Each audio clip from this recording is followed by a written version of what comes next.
The business part of the music business kind of frustrated me, and it made me lose my love of making music. Case Woodward, aka Case, born October 4th, 1971. Today's feature is someone I've always felt should have been bigger than the industry allowed. Case had the songs, the pen, and a voice that fit perfectly into the late 90s, early 2000s R&B lane. But the more I look back, the more I realize he never had the machine behind him. He wasn't packaged like the heartthrobs of his era, and he never played loud enough to demand attention. Still, his music spoke for him, and in his case, that's the most underrated part of his story. What happened? Let's talk about it. It's your boy JC Stunted Growth Music. Let's get it. Take a minute to like, subscribe, and comment on who I should do next. Case is an R&B singer from New York City who broke into the scene in the mid-90s after spending years behind the curtain doing background vocals and quietly building relationships in the industry. His big moment came in 1996 with Touch Me Tease Me, the record featuring Foxy Brown and Mary J. Blige that took him from behind-the-scenes talent to a name people actually recognized.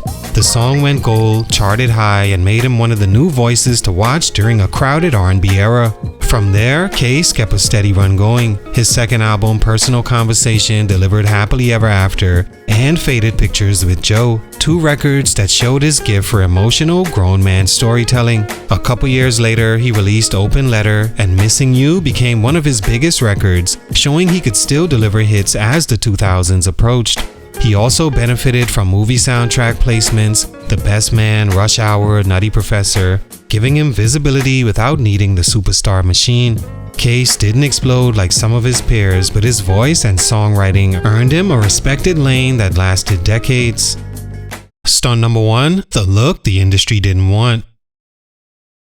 One thing I've always felt about Case, even back when I first heard his music, is that he never had the type of look the R&B industry was willing to pour superstar money into.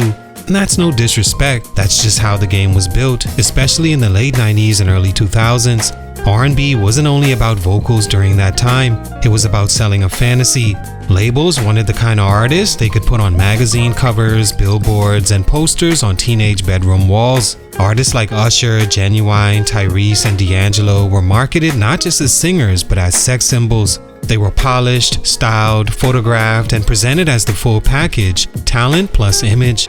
Case didn't come into the game with that same marketing blueprint. He didn't have the industry's preferred heartthrob presentation, and he wasn't packaged like someone meant to be idolized visually. He looked like a regular guy, making honest R&B, and personally, that's what I've always liked about him. He didn't try to be something he wasn't, he didn't force a persona, and he didn't lean on sex appeal or flash to get attention. But in a business where image sells just as hard as the record, that kind of authenticity doesn't always get rewarded with superstar status. And the industry, they knew how to pick who they wanted to elevate. Case had hits, he had the voice, he had relatable music, but he didn't have the instant poster factor labels love to capitalize on. The machine was busy pushing artists who fit the visual mold because it made their job easier. Someone who could pack arenas off charisma and imagery alone. So even when Case was delivering songs people still remember to this day, he wasn't marketed like someone positioned to dominate the genre. His growth wasn't stunted because of a lack of talent, it was stunted because he didn't fit the visual and stylistic fantasy the industry depended on. And in R&B, that reality has stopped a lot of artists from ever reaching the heights their music deserved. Stunt number 2, the quiet personality in a loud era. Another major factor that held Case back, and this is something I remember noticing even when his music was new, is that he wasn't built for the type of spotlight R&B demanded during his era. In the late 90s and early 2000s, artists didn't just sing, they had to stand out. They needed a persona, a presence, something that grabbed you the moment they stepped on screen. The biggest R&B names weren't just voices, they were characters the industry could market in every direction. Case wasn't that kind of artist. He had a calm, low-maintenance personality, and he carried himself like someone who prioritized music, not the attention. He wasn't the type to dominate every interview, doing wild choreography or creating viral moments before viral moments even existed. And in my opinion, that should have made him different for that very reason. He felt grounded, like a regular man singing from the heart instead of chasing stardom. But in an industry built on crowd-pleasing energy, that quiet approach made it harder for the machine to turn him into a household name. You have to remember the environment he was surrounded by. Artists with big personalities naturally rose to the front. Cisco had the flash and energy, Genuine had the performance charisma, Tyrese was already crossing into acting and commercials, and even someone like Joe, who was always laid back, had a strong mystique factor that labels could sell. Every successful artist either had a standout presence or was given one. Case had neither. He simply wasn't the guy creating scenes at award shows or giving the dramatic sound bites fans repeated the next day. And that kind of quietness, while admirable, doesn't always translate in an industry that rewards visibility. Labels tend to push the artists who push themselves. They want personalities to help them sell albums, tours, photo shoots, and brand deals. Case didn't fit that mold. He didn't chase headlines or try to build a larger-than-life persona, so even when the music was strong, he was easier for the industry to overlook. His talent was undeniable, but his personality didn't match the era's demand for big characters. Stunt number 3, he never sold enough for mainstream to choose him.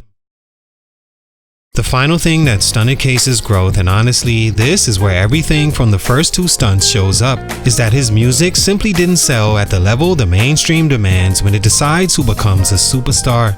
And it wasn't because he lacked music. If anything, his catalog aged better than a lot of artists the machine pushed. But in the late 90s and early 2000s, sales were everything. Labels judged you by first-week numbers, chart positions, and how many hits they could squeeze out of each album. Case had 2 gold albums and memorable singles, but he never reached the platinum level or had that undeniable #1 record that forces the industry to pay attention. A big part of that, in my opinion, goes right back to the first 2 stunts. When you're not marketed as the look, or you're not positioned as a dynamic personality, the only thing left to grab the public's attention is the music alone. And while Case's music was strong, R&B at the time was overrun with huge machines behind certain names. When you're competing with artists who have bigger budgets, bigger pushes, more commercial appeal, and the type of marketing that shoves them in front of every camera, it's hard to keep up even with great music. And for me, I always felt like Case's music deserved more light than it got. But numbers matter in the business. Award shows reward the hottest names, labels invest in who sells most consistently, and radio plays the artist the industry is committed to breaking. Case didn't fit the system. He was respected, but not a high priority act. He had hits, but not the campaign hits labels build entire summers around. Without blockbuster sales, he couldn't get the big tours, big features, or big moments that helps an artist cross into superstardom. So while his music remained solid, his recognition stayed limited. Not because he lacked talent, he had plenty, but because in a numbers-driven era, the machine never saw him as the face to build the genre around. All in all, Case is one of those artists who prove talent isn't always enough to break into a superstar tier, but his music still remains timeless. I've always felt he deserved a little more than the industry gave him. He had the voice, he had the songs, and he stayed consistent through an era where a lot of artists came and went. But between not fitting the visual prototype labels loved, having a quiet personality during a loud era, and not selling at the level the machine needed to fully commit to him, he ended up stuck in the middle lane, respected, appreciated, but never pushed to the front of the pack. The crazy part is, his music has aged well. You could play Happily Ever After or Missing You right now and they still hit the way R&B is supposed to.